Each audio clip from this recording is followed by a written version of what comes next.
Oh my gosh, hello, class of 2026!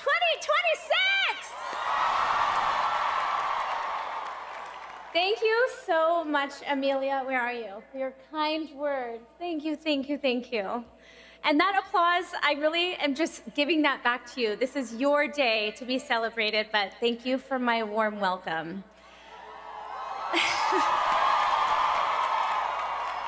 To all of the graduates, congratulations on this massive accomplishment. I am genuinely in awe of your dedication, and I'm envious of your experience because my formal education ended around 3rd grade. So I never got to pass a note, I didn't have a locker, I never wore one of these bad boys in real life.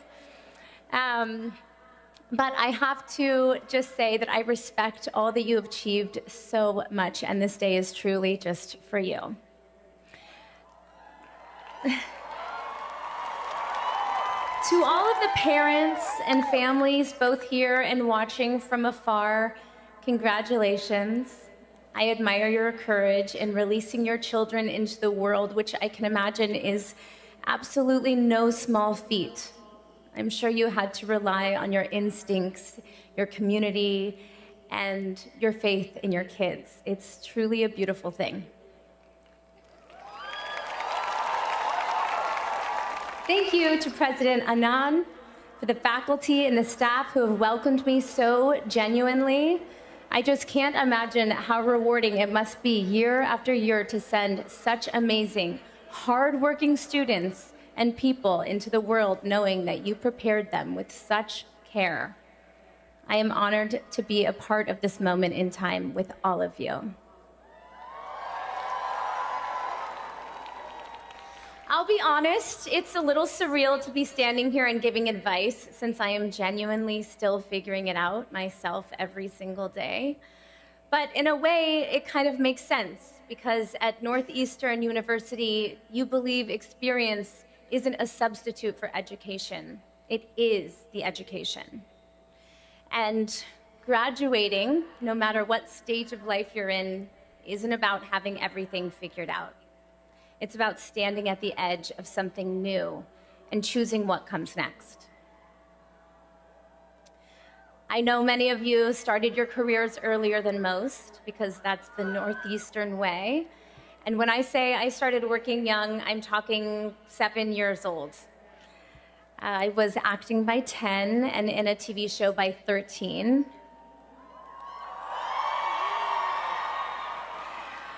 When the doors start opening, it's very easy to think the right answer is always yes. Yes to the next project, yes to the next expectation, yes to saying yes. For years, I said yes to almost everything because I thought that's what you were supposed to do when you were lucky enough to have opportunities. You take them, all of them.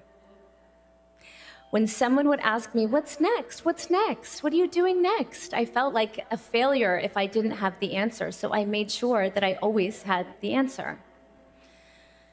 But somewhere along the way, probably when I was on set for a commercial or an appearance that I probably cringe at now, I realized just because something is a good opportunity or a good paycheck, it doesn't mean it's right. By simply accepting what the world was offering to me, I was losing my own voice. I was reacting instead of asking myself what I really wanted. That realization was a paradigm shift for me. And the moment things changed was very clear. I knew I had to change my pattern of saying yes, so I took a break from making music. Not because I didn't know exactly what kind of album I wanted to make or the stories that I wanted to tell through my music, because I knew precisely what I wanted.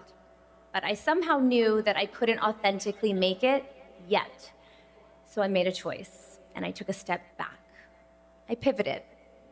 I rebuilt myself. I refilled my tank. I put effort into my relationships, into building my family, and building a business. I waited until I was ready to meet the moment.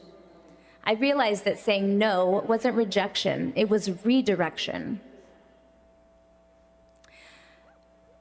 putting myself towards where I truly wanted to go when I was actually ready. I took back control of what I was building, and I reclaimed my story, and I realized my own agency. I'm grateful I had the ability to take that pause. Redirecting your energy in one area can mean sprinting in another. The key is that I was choosing where my energy went, instead of letting others choose for me. A wonderful part of giving yourself that space is you can look back and see the distance you've traveled. Don't forget to pause and appreciate how far you've come, what you've overcome, and then you can look forward and see all that's yet to come. When I started being proactive in my life and my career instead of reactive, I made the space in my brain to think about what felt authentic, what would add value to my world and to our world. Because of Northeastern, I know many of you have long been considering what you wanted to contribute to the world. You have already been out there honing your skills on NASA training floors and fishing docks in Maine, at Fortune 500 companies and scrappy startups of your own, even climbing Mount Everest, you crazy kids. Evan? You showed up first, figured it out, and come back better for it. So as you step into the next chapter of your stories, I hope you remember all you've already accomplished. Yes, perhaps the jobs that you'll have 5 years from now may not even exist yet, and the industries you're entering are being rewritten in real time. But don't let the headlines scare you.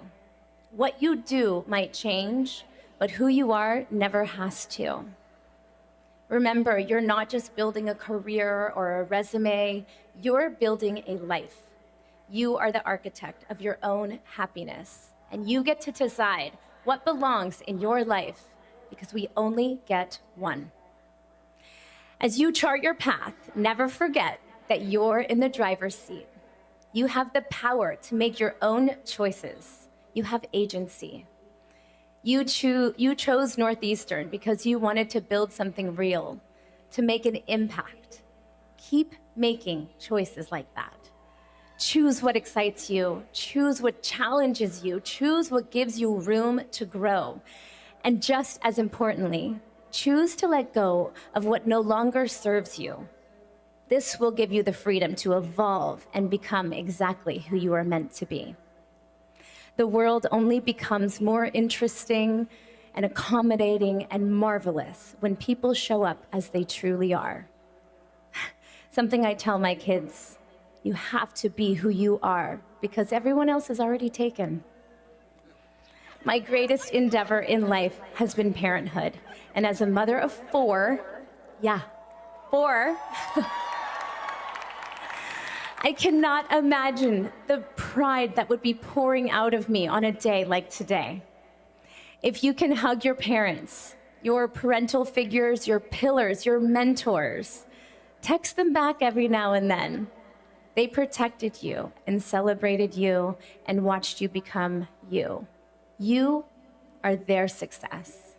And remember, success isn't just about what you achieve, it's about what you choose. So congratulations, class of 2026. I can't wait to see what you choose. Go Huskies!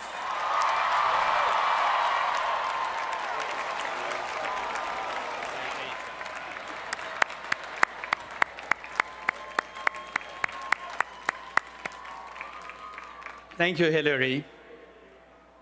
Thank you for being with us today. Hilary, you represent a person, a model, who reinvented herself, and you still are doing it. That's something that's difficult to do, but you showed us the way, and we are happy to have you part of our community. Welcome to the Northeastern community, and I'm going to give you a citation now. I'm going to ask Chairman Damore and the Provost to join me. Why don't you come too?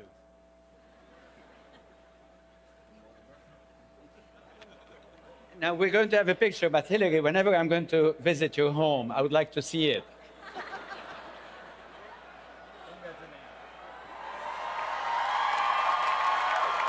you.